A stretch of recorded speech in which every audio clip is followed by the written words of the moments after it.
Katalino, baju ramen kasaruga, kipas sengat kajubata.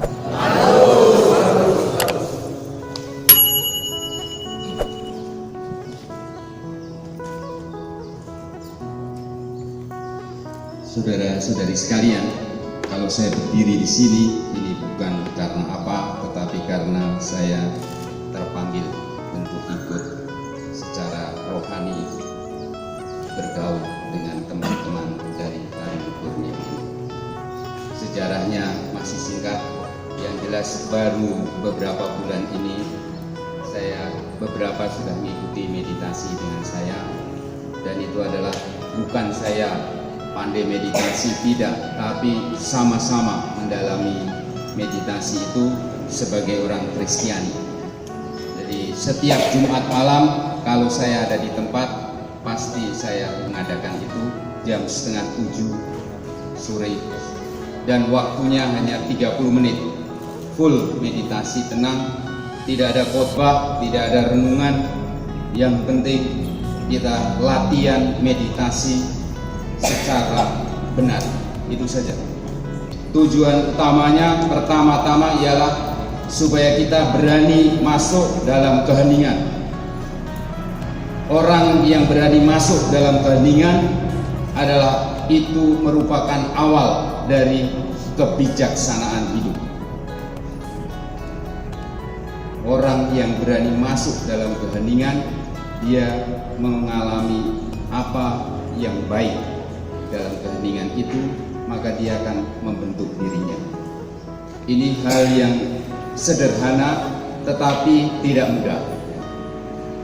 Boleh tanya yang sudah ikut meditasi, untuk berdiam diri, memusatkan diri, mengalami kehadiran Tuhan di Kapel Kerahiman di Payakumang tanpa memikirkan masalah kerjaan atau apapun, hal yang tidak mudah.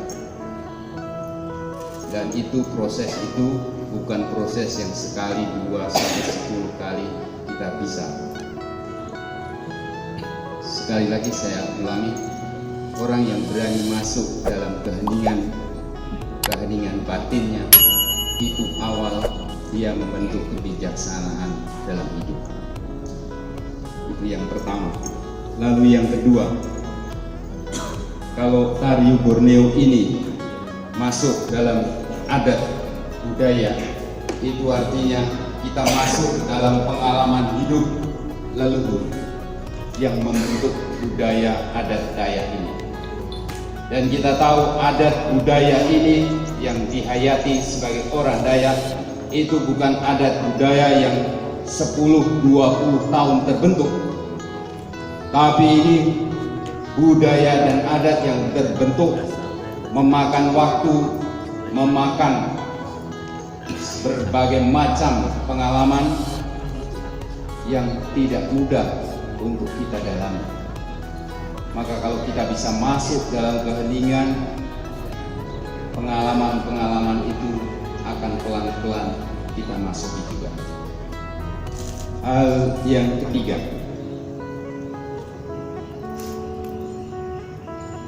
dan ini menjadi pengalaman yang penting.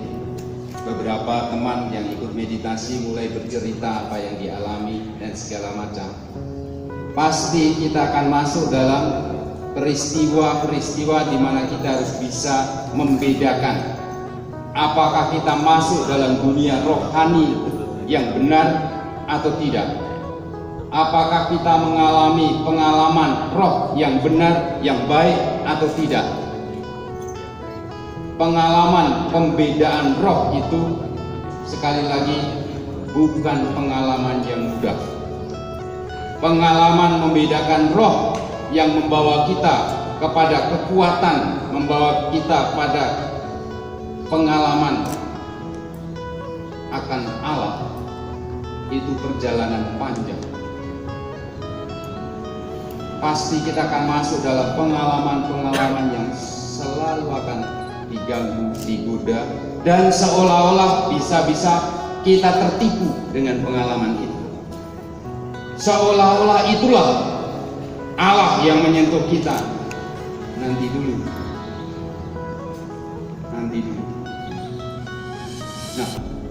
Saya sebagai teman perjalanan yang ikut meditasi, saya hanya ingin supaya kita pelan-pelan mendalami itu sampai kita betul-betul masuk dalam dunia di mana kita bisa percaya bahwa saya ini hadir dalam iman akan Yesus.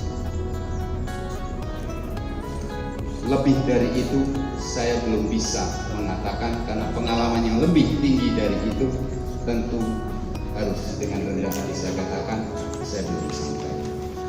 Romo Lintas nanti akan bicara lebih banyak dalam hubungannya hidup rohani dengan sebagai orang Dayak.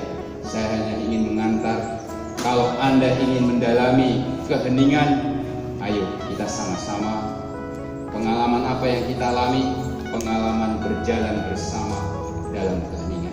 Ini penting untuk kita semua supaya kita makin hari makin jeli, makin tajam pikiran, perasaan kita tentang yang baik dalam hidup. Kalau itu bisa, ini kekuatan yang tidak mungkin. Terima kasih. Saya hanya mau menyampaikan itu. Perjalanan selanjutnya silakan setiap Jumat malam kalau saya ada, pasti ada meditasi 6:30 sore. Hanya setengah jam, tidak ada khotbah, tidak ada renungan, selesai pulang. Terima kasih.